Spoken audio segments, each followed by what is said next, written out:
What is up, guys? Stephen Jeffrey of SJ Relics, and this is a video in response to Jim of Hunting, Fishing, Praying.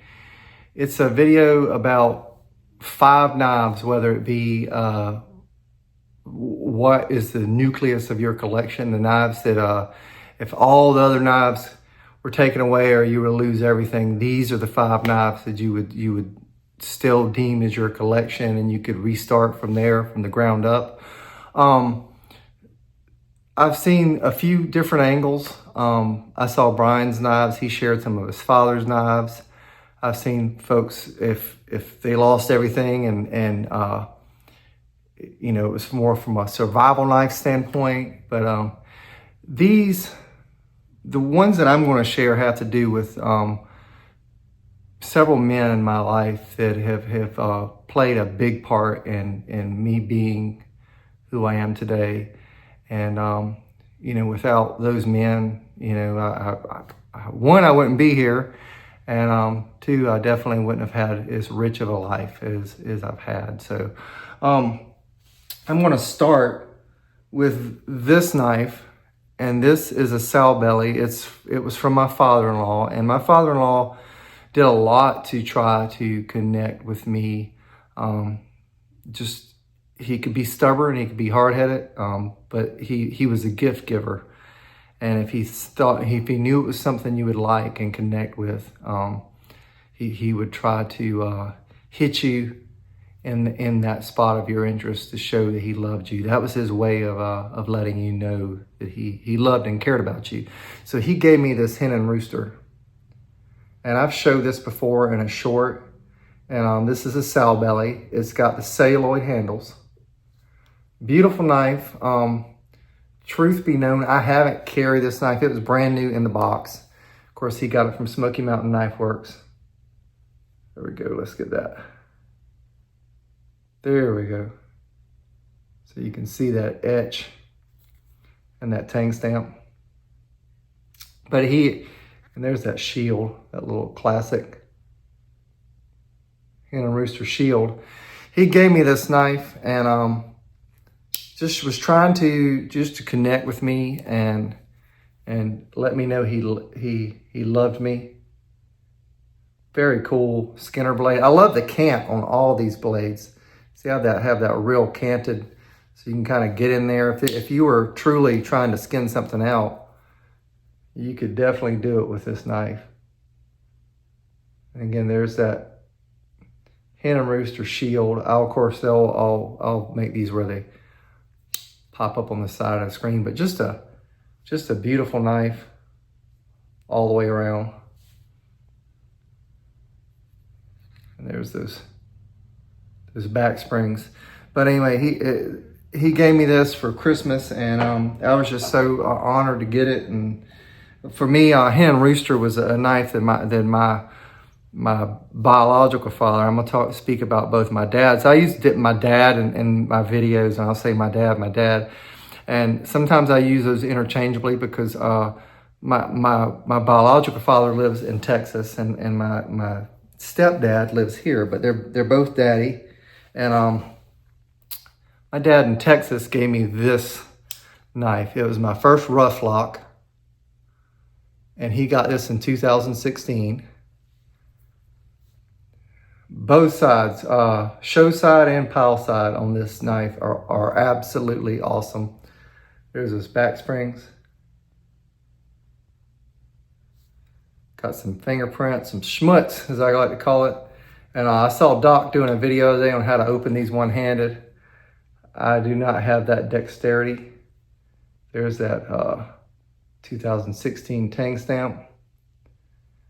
I know they call these the Woody Woodpecker knife, but hey, I was a redhead growing up, and everybody in my middle school called me Peckerhead, but hey, it's better being called Firecrotch. And as you know, side note there, as you know, the toils of being a redhead, it's a liner lock.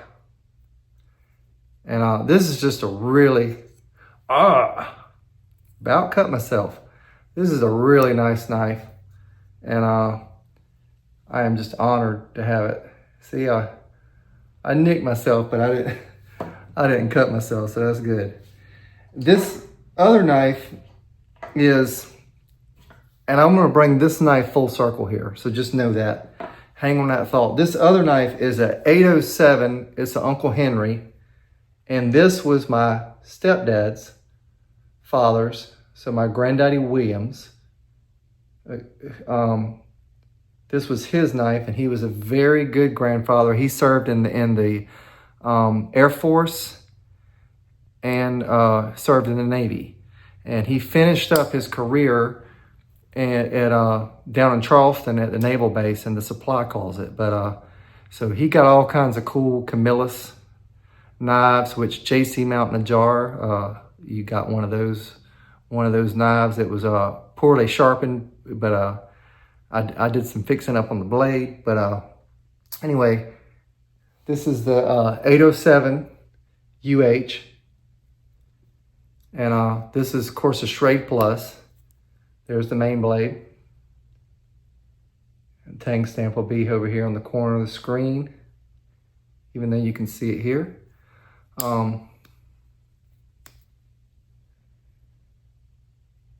There's your sheep's foot. Really cool little pocket dropper. And it wants to hang up right there.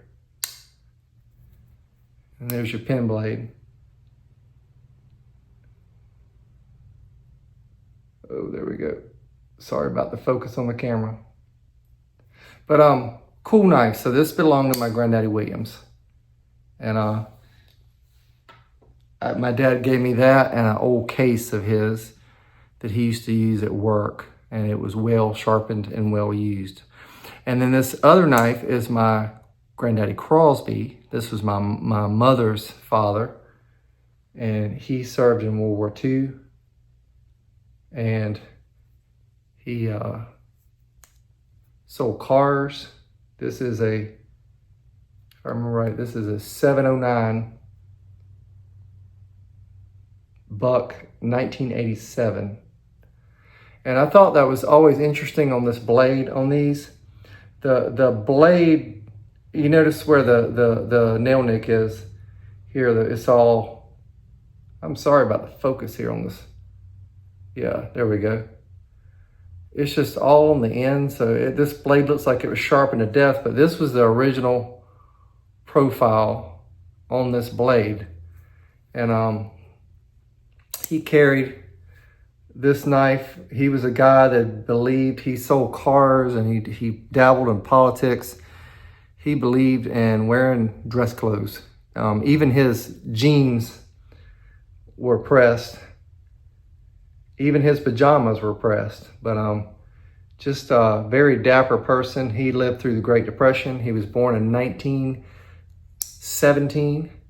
And so he had seen a lot and been through a lot. So this was a knife that he carried right before he passed away. And he would have went to Hardee's a couple times a week and met with the guys. I love the bolster, the fact that they're worn. And all those little scratches in there. That showed that he carried this knife and used it, and I just love it. And that was my Granddaddy Crosby's. Now to bring this full circle, so my stepfather, he's raised me since 1979, so he's daddy. He makes knives, and he also does leather. And this was a knife that he made.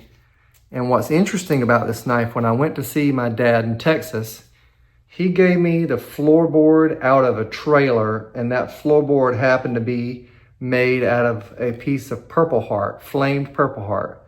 That's my dad's leather work. So he is absolutely awesome.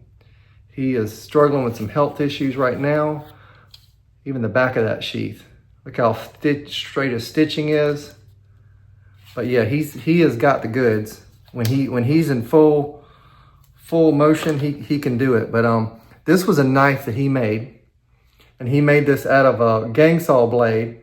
So you see the steel blade stock is very, very thick, but comes down to a nut. You see how tapered, how far he did the taper on that.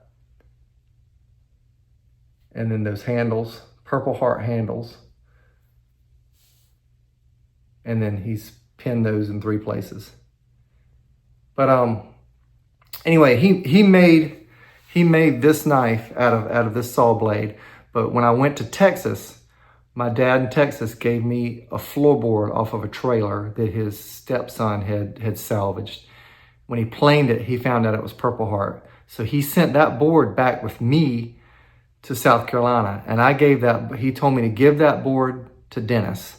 So I gave that board to Dennis. My dad in South Carolina planed that board and made knives and out of course handles out of that board. And I have one of those knives, and he gave me a knife to send back to Jimmy, my biological father in Texas. So my Jimmy in Texas has a knife made by my stepfather for him by my stepfather. And I have one of those knives too. And then my stepfather also has one of these knives. So full circle, all 3 of us have these knives. And isn't it funny how God works? He can take a mess and he can make it into a masterpiece. So I don't know what some of you guys may be going through. I don't know what your story is. But if you let go and let God, he can turn it around and he can make something beautiful out of it. And so here I am showing you this knife and having a knife channel. And God knew back then what he was going to do. And a floorboard in Texas off of a trailer. Anyway, I hope you guys are having a wonderful day. I hope you guys are encouraged. Be blessed, be safe.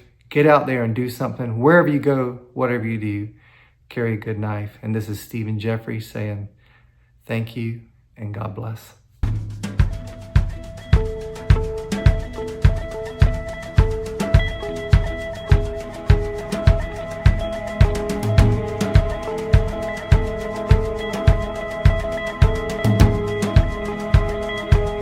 This is the burden of the lost,